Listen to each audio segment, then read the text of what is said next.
कला को अवतारी शक्ति की एक इकाई माने तो श्री कृष्ण 16 कला अवतार माने गए हैं। 16 कलाओं से युक्त अवतार पूर्ण माना जाता है। अवतारों में श्री कृष्ण में ही यह सभी कलाएं प्रकट हुई थी। इन कलाओं के नाम इस प्रकार से है। पहला, श्री धन संपदा। प्रथम कला धन संपदा नाम से जानी जाती है। इस कला से युक्त व्यक्ति के पास अपार धन होता है और वह आत्मिक रूप से भी धनवान हो, जिसके घर से कोई भी खाली हाथ वापस नहीं जाता।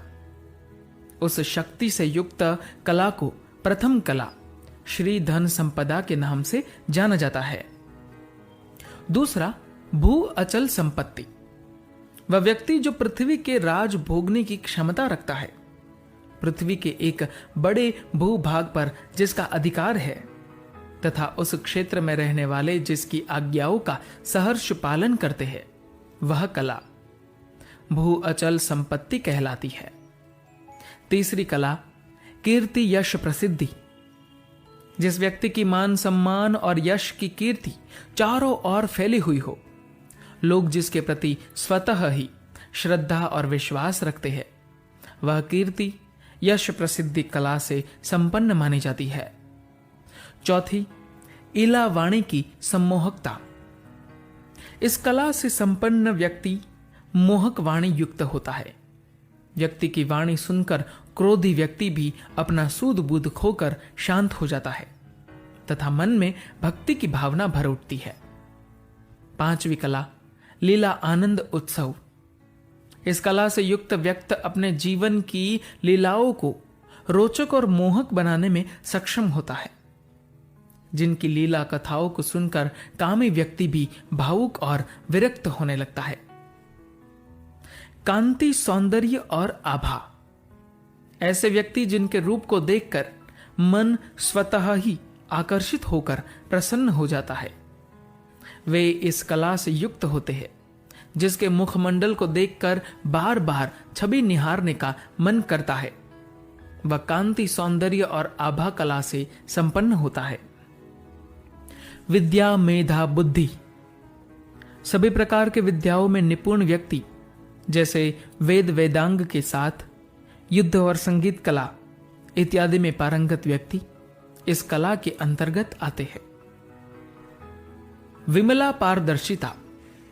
जिसके मन में किसी प्रकार का छल कपट नहीं होता, वह विमला पारदर्शिता कला से युक्त होता है। इनके लिए सभी एक समान होते हैं, न तो कोई बड़ा है और न कोई छोटा। उत्कर्षिणी प्रेरणा और नियोजन। युद्ध तथा सामान्य जीवन में जो प्रेरणादायक तथा योजनाबद्ध तरीके से कार्य करता है, वह इस कला से निपुण होता है। व्यक्ति में इतनी शक्ति व्याप्त होती है कि लोग उसकी बातों से प्रेरणा लेकर लक्ष्य भेदन कर सके। ज्ञान निरक्षीर विवेक। अपने विवेक का परिचय देते हुए समाज को नई दिशा प्रदान करने से युक्त गुण ज्ञान निरक्षीर विवेक नाम से जाना जाता है। क्रिया कर्मण्यता। जिनकी इच्छा मात्र से संसार का हर कार्य हो सकता है तथा व्यक्ति सामान्य मनुष्य की तरह कर्म करता है और लोगों को कर्म की प्रेरणा देता है। योग चित्तलय। जिनका मन केंद्रित है, जिन्होंने अपने मन को आत्मा में लीन कर लिया है, वह योग चित्तलय कला से संपन्न होते हैं। मृत व्यक्ति को भी पुनर्जीवित करने की क्षमता रखते हैं। प्रहवी अत्यंतिक विनय। इसका अर्थ विनय है। मनुष्य जगत का स्वामी ही क्यों न हो, उसमें कर्ता का अहंकार नहीं होता है। सत्य यथार्थ। व्यक्ति कटु सत्य बोलने से भी परहेज नहीं रखता और धर्म की रक्षा के लिए सत्य को परिभाषित करना भी जानता है। यह कला सत्य यथार्य के नाम से जानी जाती है। इसना आधिपत्य। व्यक्ति में वह गुण सर्वदा ही व्याप्त रहती है जिससे वह लोगों पर अपना प्रभाव स्थापित कर पाता है। आवश्यकता पड़ने पर लोगों को अपना प्रभाव की अनुभूति करता है। अनुग्रह उपकार। निस्वार्थ भावना से लोगों का उपकार करना अनुग्रह उपकार है।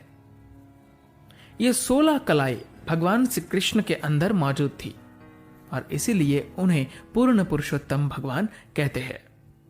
धन्यवाद।